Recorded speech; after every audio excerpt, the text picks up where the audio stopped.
My name is Mitch Bone. I am the president of the MSUB Democrats and also a member of the Yellowstone County Central Committee. And today I'm here with auditor candidate Mike Winsor. How are you doing, Mike? Good, Mitch. How are you? I'm good. Good. So I wanted to just start this out by you telling us a little bit about yourself. Okay. I'm Mike Winsor. I'm running for the office of Montana State Auditor. Um, I was born in Montana, in Bozeman, Montana, and moved up to Helena with my family when I was, oh gosh, between I guess 3 or 4, and went to Helena Public Schools. Went to Hawthorne School and Capitol High School, the home of the Bruins. And after high school, I went off to New York. I did some classes at the Art Students League, and then went back to Montana, did a year at the University of Montana studying fine art. And then I transferred back to New York City, Brooklyn, New York, and studied painting and sculpture at the Pratt Institute. And that's where I got my Bachelor of Fine Arts degree. And later, I went to law school, Oklahoma City University, got my Juris Doctorate there. And from there, I started out in private practice as a plaintiff attorney. So I did a lot of cases representing folks that had been injured in car accidents, for instance, and weren't getting their claims paid to the extent that they should have been paid, and some product liability and other general practice of law, including even criminal defense. I did that from 1997 until 2006. I used to be in practice with my dad. He died during that time, and I went to work for the state of Montana as a public servant and attorney for the office of the Montana State Auditor. I was hired by John Morrison and worked primarily fighting fraud, which is a big problem in the state of Montana, as it is everywhere else. It drives up the price, the cost of premiums. So there's two kinds of fraud. There's fraud against companies where people try to rip off the companies, and then the companies pass that on to the rest of us in the forms of higher rates because they have to eat it, and then we have to eat it. So we spent a lot of time fighting that sort of fraud and fraud against Montana people. And in those days, we had a lot of what we call junk insurance scams going on. And this was before the ACA, popularly known as Obamacare. Back in those days, we called, I guess, what most folks would think of as full coverage insurance. We called it major medical insurance. And that's the kind of insurance where you feel like, you've got a product where if you end up in the hospital, you're going to have most of your claims paid, and you're going to pay, a small or reasonable deductible. And scammers from boiler rooms all across the country were just selling folks in Montana, and usually our most disadvantaged folks, the less fortunate, and our grandparents, and ourselves, senior citizens, often folks that couldn't afford it. And it was marketed as though it was affordable health insurance, but it wasn't. It was junk. And a lot of people got ripped off. A lot of people ended up in medical bankruptcy. One woman that I remember went through 2 nervous breakdowns because she lost everything, and she thought she was insured. So we spent a lot of time in those days going after junk insurance, getting people's money back, and making those companies pay fines. A lot of them, with an effort from various other state regulators, we were able to get some of the people in federal prison. There's only so much we can do here in Montana as far as criminal jurisdiction, and the feds were really great to step in and put some of those guys behind bars.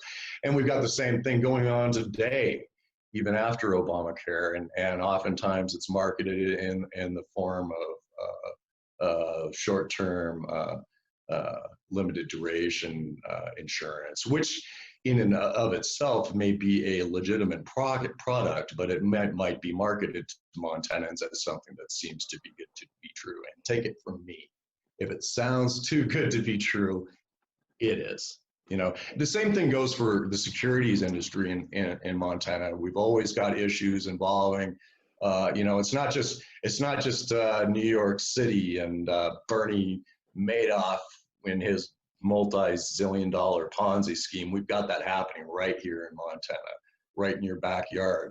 I've prosecuted folks for committing Ponzi schemes. Usually, again, it's the senior citizens that get ripped off the most. Usually, because if you're like me, when you were in college or when you were growing up, you didn't have any money. So it's, you know, grandma and grandpa that are trusting folks to make a good investment, and they're getting ripped off. And a Ponzi scheme is a scheme named after a guy named Charles Ponzi, who at least is given credit in modern times for inventing it. Essentially, it's a scam where there is no underlying investment. Back in those days, Ponzi was telling people that they were investing in foreign stamps, and then he'd tell people, go tell your friends, you know, because he would give them, not only would he promise them, he would give them initially a great return on their investment. Wow. But this is the thing. They did go tell their friends and their friends and their friends too. And it all works well when you're robbing Peter to pay Paul, until two things happen. Either the regulators like me come in and shut you down, or there's a downturn in the market, or for some other reason they can't keep the scheme going because they're taking in new money from new folks, new investors, to pay off the old investors. That's what a Ponzi scheme is. After the economic downturn in 2006, we saw Ponzi schemes popping up all around the state, and a lot of people got ripped off. And that's one of the jobs of the state auditor's office, and that's one of the things that I used to do. And if you elect me, I'd like to keep doing it. So a lot of people forget that, and a lot of people don't know that the job of the Montana State Auditor's Office is to protect insurance consumers and to protect Montana investors. That's a statutory duty of the office. That's what they do. My Republican opponents are all running on an pro-industry, anti-consumer platform. That's not where we want to be. You know, in this cutting age of technology, we have to be on top of changing technology to protect consumer privacy interests. We've got to protect people against unreasonable rates. And to do that, you know, technology and big data is exploding at such a rapid pace. We're in a race to keep up with it. And I don't want to get too technical, but, you know, insurance rating algorithms, predictive models, which are used by companies in setting rates, are just expanding very rapidly and developing very quickly at the same pace and pace as technology itself. So these are some of the things I saw in your question. You know, what do you want to do with the state auditor's office? Well, we have to keep track of that. And the problem isn't too many regulations. The problem is not regulating, because if you deregulate, what you do is you create an atmosphere for fraud and corruption, and people get hurt when you do that. So, and there's a lot of folks here in Helena that work at the Montana State Auditor's Office, whose job it is to protect consumers. And this is one of the places you can still go to if you need help, and you can still call up and talk to a human being that's going to listen to you and try to help you with your insurance problems or your investment problems.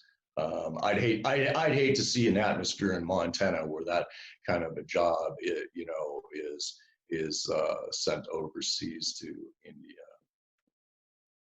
Yeah. So, So, no, my next question is, what are your thoughts on the insurance industry that we have and how you can help people in Montana with it? You kind of touched on that a little bit, but sure. There's a lot of issues out there, on the P&C side. That's property and casualty. Um, there are all kinds of issues. There's coverage issues. There's payment of claims issues. There's market conduct issues. Are people getting their claims paid? Because when you pay your premium, you're entering into a contract, and I will certainly ensure that that contract is honored. So oftentimes, and I don't want to leave the impression that insurance companies are bad. That's not what I'm saying. I'm saying that we all need insurance. It affects us all. If you're old enough to drive, you've got mandatory liability insurance. So we all have insurance. We all need insurance. My insurance agent, your insurance agent are good people, 9 times out of 10.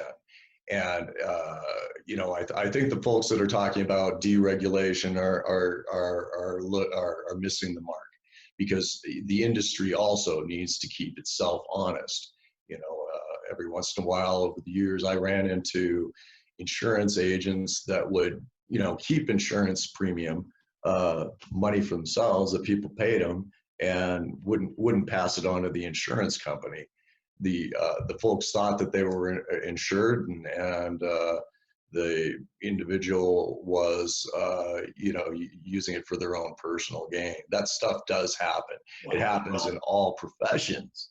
Whether you're a doctor or a lawyer. I'm regulated as an attorney by the Montana Supreme Court, and the insurance agency industry is regulated by the state auditor's office, as well as the investment industry in the state of Montana. great. So my next question is, if you are elected auditor, how would you protect Montana citizens from those junk insurance plans you mentioned earlier? Well, I was talking to a friend of mine the other night, and he used to be the chief investigator at the state auditor's office. Actually, before I was there, and he was saying there are things that should be done that we used to do that just are not done anymore. And one of those is going out and being proactive, and taking a spot check sometimes, if that's what it takes, to find out if people are complying with Montana law, rather than waiting waiting to pick up all the pieces after people's lives are destroyed. He was saying, and I agree, that we've got to get out there and we've got to be proactive, and we've got to stop fraud before it happens. That's not always going to happen. And I think anybody that's in law enforcement knows that, a lot of times you're just there to pick up the pieces. The state auditor's office is a criminal justice agency.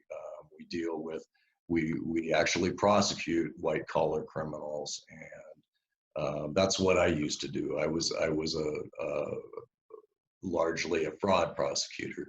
And that's something that we should continue doing. And that benefits all victims, whether those victims are individual consumers, individual investors, or companies, because sometimes companies, it's easy to sit back and say that, you know, point out the corporations, and sometimes the corporations have to take a look at themselves and see how they're doing business. But one of the things that the state auditor's office does is enforce the Unfair Trade Practices Act. And that act was designed to create a fair playing field in the insurance industry in the state of Montana. So that means all of those folks out there competing. And when I say folks, I mean insurance companies, broker dealer firms on the security side, whatever that is. We're creating a fair playing field for them because we're weeding out the bad actors and we're making it possible for people to do the right thing. Great. So my next question kind of is about insurance also. In Billings, we get hail every year, sometimes multiple times a year, as the whole state does. So what would you do as the auditor to address rising premiums on insurance plans? Yeah, that's a big issue in Billings. Billings has been hit hard for many years with hail and damage, and that creates a variety of issues. It creates issues for a lot of the property casualty insurers, the people that are writing your homeowner's policy.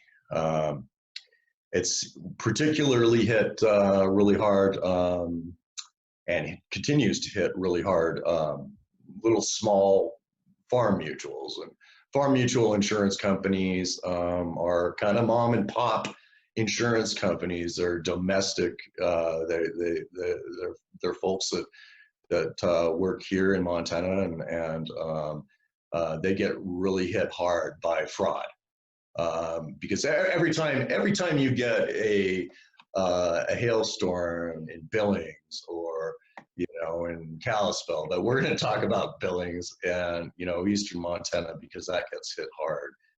I know some companies have even had to pull out because it becomes so expensive to write risk. And one of the problems, though, back to fraud is storm roofers, storm chasers, whatever you call them. Every year we get them here. Yeah, they show up in droves and they tell people anything it takes to make a sale, and then they leave them holding the bag. And we hate to see that. That hurts people. That hurts individual people, and it also hurts companies as well. They're both victims in that sort of insurance fraud.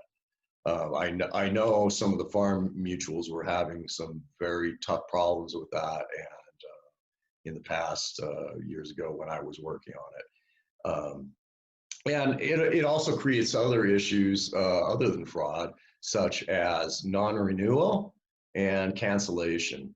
And that's when a company, you get a claim, you paid insurance, you paid insurance premiums for years, and all of a sudden you're the one that gets hit with the hail, and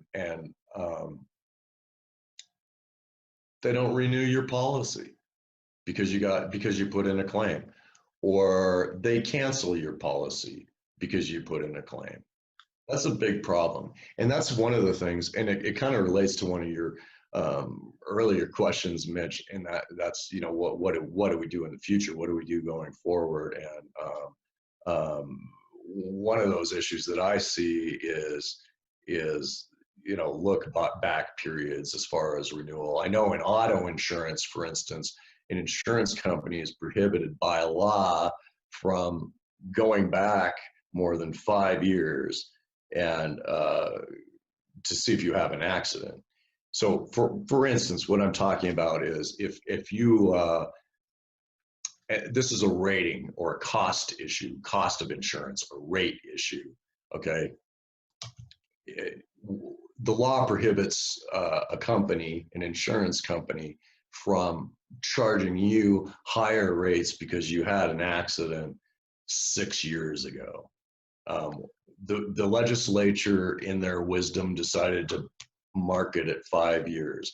Well, we need to have that sort of a look back period in homeowners insurance as well. Some states have fair plans, that sort of thing.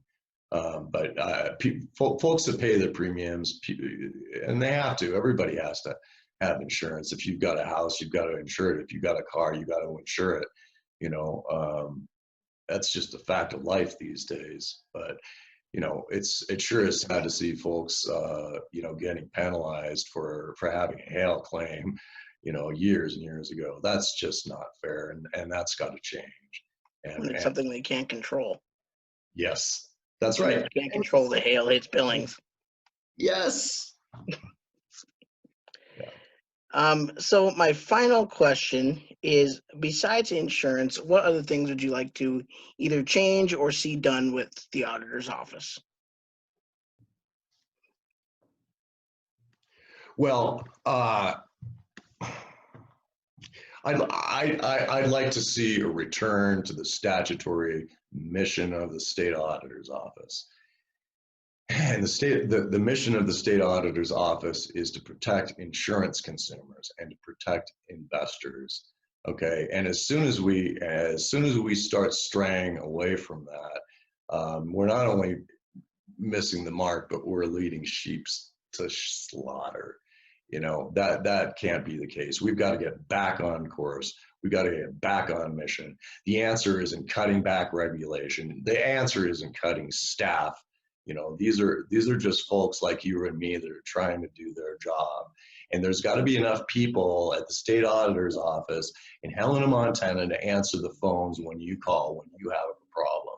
So, all these folks that are saying that we've got too much bureaucracy don't know what they're talking about. The state auditor's office has always been one of the smallest state agencies. It used to be around 80 people. Under Rosendale, I think over 30 people have left that place to get away from it because of the change in atmosphere. We can't allow the Republicans to come back in here. And I don't want to pick on Republicans, but they're the ones that are talking about deregulation. And that's not the answer. The answer is that we've got to get back on mission at the state auditor's office. The state auditor's office has always been one of the smallest state agencies. It's good folks just trying to do their job, just trying to help the people, okay? And it's not even paid for by individual citizens' taxpayer dollars. It's paid for by premium tax. And that's the tax that the insurance companies pay to do business in the state of Montana. So don't tell me that you're saving money by cutting those few people's jobs back. That should not happen.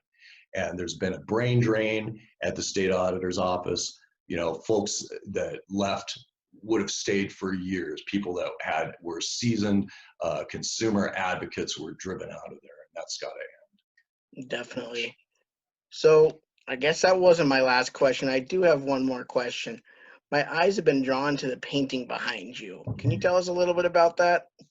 Yeah. Well, I